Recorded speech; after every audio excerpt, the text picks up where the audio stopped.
Network News. Nasa kustodiya na ng Talomo Police Station 3, Davao City ang 8 miyembro ng demolition team matapos umano silang mahuling kumukuha ng mga gamit. Nangyari ito sa isinagawang demolition operation sa Lastima Compound, Matina Crossing, Barangay 74-A, Davao City noong March 6, 2026, araw ng Biyernes. Batay sa ulat na natanggap ng DXDC News Team mula sa Davao City Police Office, naaktuhan umano ng mga pulis na kumukuha na ilang gamit mula sa ginibang estruktura ang mga individual.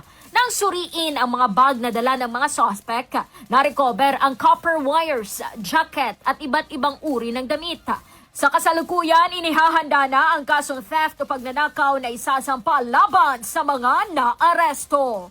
Kasama mo sa DXDC RMN Davao, Radyoman Karin Beltran, Tatak RMN! RMN Network News.